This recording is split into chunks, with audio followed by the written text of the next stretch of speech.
Elvis Biopic, Austin Butler praised, mixed reviews for film. Many critics praised actor Austin Butler's portrayal of Elvis Presley in a new biography of the musician, which has received generally excellent reviews. The film, directed by Baz Luhrmann, had its world debut on Wednesday at the Cannes Film Festival. Butler throws himself into the performance, according to the Wrap, while Total Film anticipated an Oscar nomination. Vanity Fair, on the other hand, termed Butler the only thing that succeeds, while IndieWire described the picture as deliriously horrible. The film received 4 stars from the Telegraph's Robbie Collin, who wrote, "Yes, it's a loud and splashy jukebox epic with an enticing lead performance from Austin Butler. But it veers in and out of fashion on a scene-by-scene basis, in that characteristic Luhrmann way. It's the most immaculately dressed and blaringly gaudy thing you'll see all year, and all the more fun for it." Elvis is probably Luhrmann's best movie since Romeo and Juliet, according to Kevin Marr of The New York Times, in another 4-star review. The musical passages have a lot of punch because of Butler's performance, but also because of Luhrmann's editing, which has the kind of frenzied rhythms that are virtually impossible to resist. "Feet will tap," he remarked. "It's the spine-tingling moments that elevate the entire effort to a must-see film." When Butler was cast as Elvis Presley in 2019, he reportedly beat off Harry Styles, Ansel Elgort, and Miles Teller. Butler's performance was lauded by Clarice Laurie of The Independent, who wrote that the actor makes a strong argument for the power of Elvis, at a time when the musician's undoubtedly lost a little of his cultural cachet. "Butler has the looks, the voice, the attitude, and the wiggle down pat," she remarked, "but what's truly astounding is that inexplicable, undistillable spirit of Elvisness, seductive, gentle, and fierce all at once." Steve Pond of The Wrap hailed the star's performance as wildly muscular yet never ludicrous or rude. "It's not really Butler's fault that he doesn't look like Elvis, that his singing voice can't quite match Elvis, and that the cosmetics, hairstyle, and clothes employed to get him in the ballpark primarily makes him appear like an Elvis impersonator," he wrote. Some reviews were significantly harsher than others.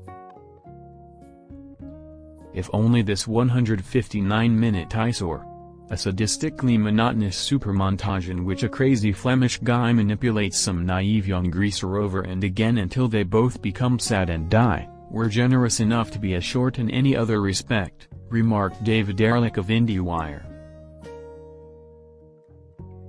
Colonel Tom Parker, played by Tom Hanks, is Presley's manager and the film's narrator. "It's difficult to find even sarcastic amusement in something this high on its own supply, something far less concerned in how its namesake broke the rules than in how its director does, and something relentlessly incapable of finding any meaningful overlap between the two." Variety's Owen Gleiberman had a lukewarm reaction, saying, "What Elvis never completely shows us, at least not until the superior second half, is what was going on within Elvis Presley. For a moment, the movie feels like an amphetamine-fueled comic novel, skipping past Elvis iconography but remaining playful, removed from his essence. Butler does a decent job imitating Elvis Presley's sensual velvet drawl. His similarity to Elvis Presley, on the other hand, never quite smacks you in the solar plexus.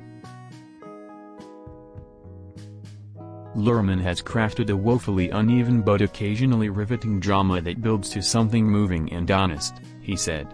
"The film's song has been unchained by the end." Elvis was another meaningless eruption of super spangly glitter in celluloid form, according to Peter Bradshaw of The Guardian.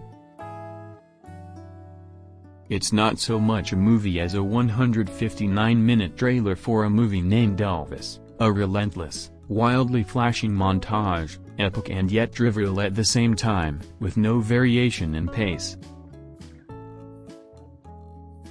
Colonel Tom Parker, Presley's manager, is played by Tom Hanks, who also narrates the story. According to David Rooney of The Hollywood Reporter, Hanks' portrayal is probably the least engaging performance of his career. Telling your experience through the lens of a morally reprehensible egotist, a financial abuser who utilized his manipulative carnival barker abilities to manipulate and exploit his weak star attraction, he said, is a significant risk.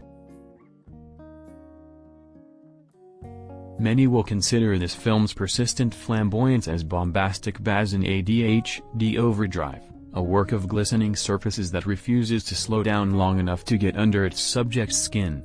However, it dazzles as a tribute from one champion of extreme theatrics to another. Butler isn't very successful in indicating what Presley was like offstage, in part because Elvis' screenplay tends to whiz through critical times in his life without delivering much insight, remarked Tim Grierson of Screen Daily.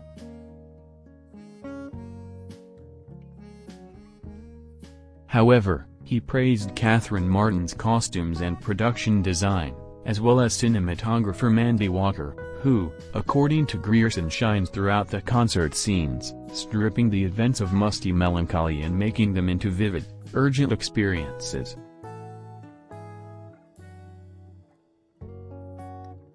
The supporting cast was highly praised, with Pete Hammond of Deadline noting, "Olivia de-Jonge is great as Priscilla Presley, especially in times where she aggressively confronts Elvis with his developing drug habits."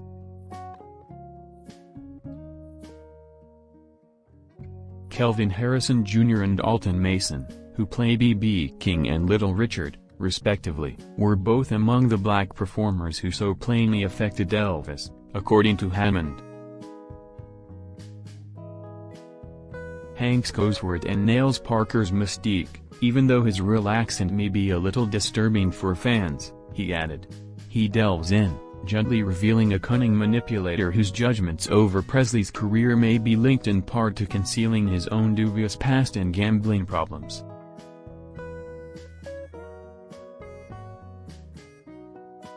Parker's voiceover, as he walks us through Elvis' early years, can be aggravating, Charlotte O'Sullivan of the Evening Standard observed.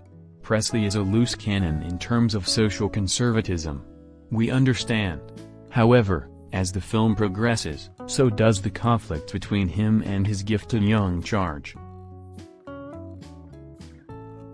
Undoubtedly, the director simplifies the plot, whitewashing, for example, Elvis' filthy sexual inclinations, she continued. However, the film is not simplistic.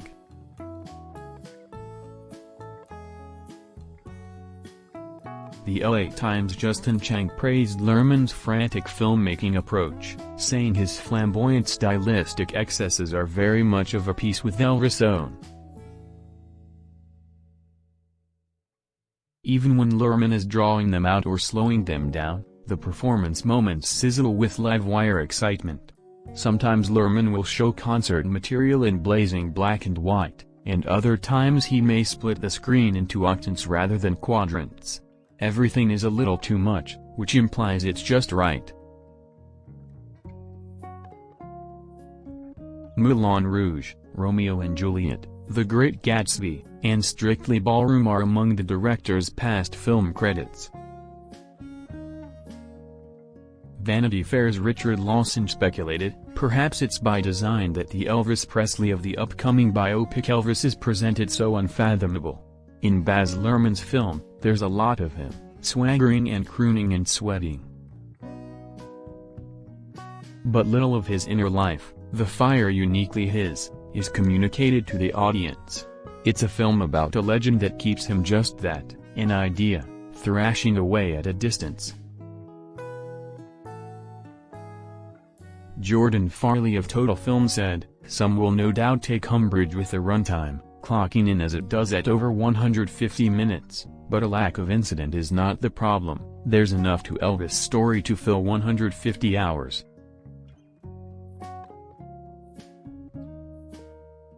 The issue is that much of interest is skipped over by well-edited montages, or a time jump bridged by a newspaper headline to fill in the gaps.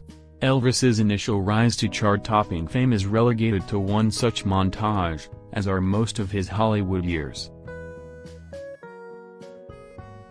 The ultimate sense is that nothing happens gradually in Elvis' life. This is a life story in fast forward, but such is the energy that Luhrmann cultivates. At least it's never boring."